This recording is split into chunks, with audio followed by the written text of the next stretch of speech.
avançamos para a terça-feira, onde vamos considerar aqui o poder do exemplo. Irmãos, por que Caleb insistiu em pedir a montanha ao Senhor? Que lugar era esse? Era antigamente chamado Kiriat Arba. Veja que Sara, de acordo com Gênesis 23, morreu nesse lugar. Abraão havia peregrinado nesse lugar, ela veio chamar-se Hebron.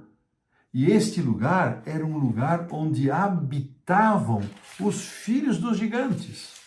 Irmãos, olha que significativo isso. O próprio Caleb, ele declarou explicitamente o motivo da sua escolha. Nenhum dos Anaquim sobreviveu na terra dos filhos de Israel. Somente em Gaza, Gate e Asdod permaneceram alguns.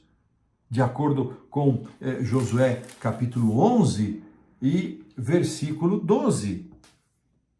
Estes gigantes foram os responsáveis principais e as cidades fortificadas para o temor, para o medo, para a covardia dos 10 espias.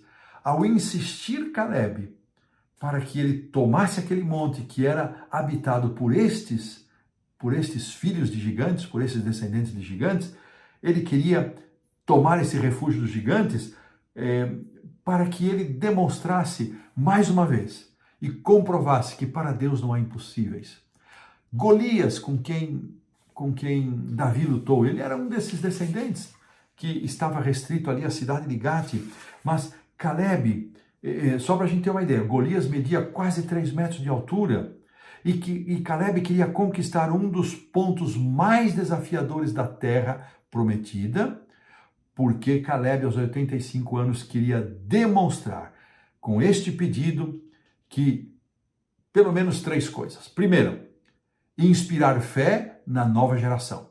Segundo, provar que a sua geração estava errada quando recuou de medo e covardia.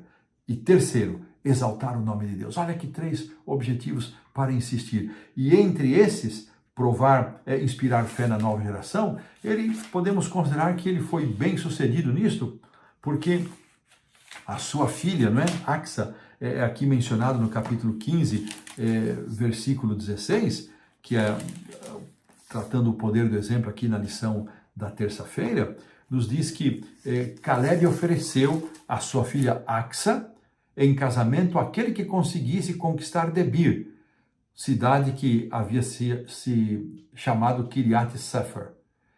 E Otoniel, seu sobrinho, tomou a cidade, motivado pelo exemplo e quem sabe pela bela Axa, não é? E essa história é significativa porque a coragem de Caleb foi transmitida para a nova geração. A fé, coragem e disposição de Caleb. Além disso, mostra também que a nova geração dos israelitas estava seguindo os exemplos dos gigantes da fé, Josué e Caleb. Enquanto a geração mais velha estava encerrando um ciclo, encerrando o seu ministério, havia um novo grupo despontando. Irmãos, e como é salutar esta mescla dos mais velhos com os mais novos, vivendo em harmonia, não em guetos separados, não em brigas pelo conflito de gerações, mas em harmonia, sem a ranzinzice dos velhos e sem a rebeldia dos mais novos, mas cada um cedendo um pouquinho. É possível fazer isso e criar uma geração que, inspirada pelo exemplo dos mais velhos, avance, que receba o bastão e avance nesta corrida de fé. A atitude de Axa, de ir ao seu pai e pedir um campo melhor, também encorajada pelo marido, expressa a mesma fé, diz o Dr. Barna, e determinação que seu pai havia demonstrado. Olha que interessante. Com ousadia, ela segue o exemplo do seu pai ao reivindicar a promessa de possuir aquela terra. De fato, irmãos, a terra era um presente de Deus para aquele povo.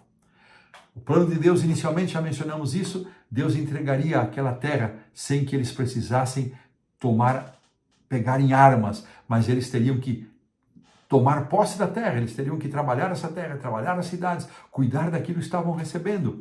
Então Deus havia reservado, porque era o plano de Deus, instalar ali o seu povo, um povo que fosse fiel à aliança, para que a partir desse ponto a mensagem do Deus vivo fosse espalhada para todo mundo. Israel foi chamado para ser esse porta-voz. Não eram exclusivos das bênçãos de Deus, mas eram privilegiados em possuir a bênção da aliança, a bênção do conhecimento primeiro, mas não sentar em cima do conhecimento, como nós dizemos, mas sim viver e transmitir esta mensagem. E meus queridos irmãos, é isso que Deus espera que façamos hoje.